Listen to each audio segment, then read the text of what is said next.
सच के साथ breaking news 24 में आप सभी का स्वागत है।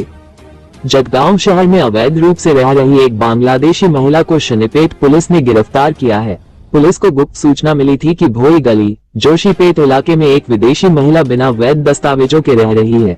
इसके बाद पुलिस ने छापा मारकर महिला को हिरासत में लिया। गिरफ्तार महिला की पहचान कोनिका रानी श्यामचंद राय के रूप में हुई है।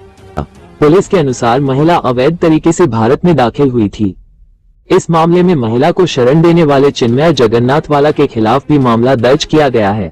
आरोप है कि उसने महिला के विदेशी होने की जानकारी पुलिस से छिपाई। ये कार्रवाई पुलिस अधीक्षक श्रीकांत धिवरे के निर्देश पर चलाए जा रहे विशेष अभियान के तहत की गई। मामले की जांच एपीआई साजिद मंसूरी के मार्गदर्शन में जारी है। पुलिस ने नागरिकों से संदिग्ध विदेशी नागरिकों की जानकारी तुरंत पुलिस को देने की अपील की है। सच के साथ ब्रेकिंग न्यूज 24 जळगाव पोलीस स्टेशनच्या हद्दीमध्ये एक बांगलादेशी तरुणीला पोलिसांनी ताब्यात घेतल्याचं सांगितलं जातं। सगळा प्रकार काय आहे सर?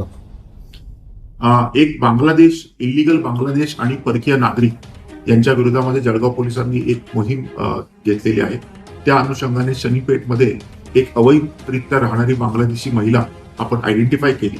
तिच्याकडे तिचा सर्च घेतला असताना तिच्याकडे बांगलादेशी पासपोर्ट देखील मिळून आलेला आहे।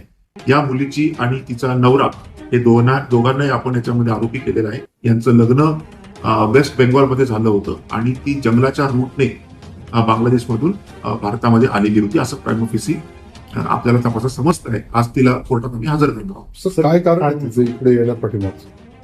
याच्या मागचं कारण तिने असं सांगितलेलं आहे की हा जो तिचा नवरा आहे त्याचं नाव आहे चिन्मय पाला, वय वर्ष 25।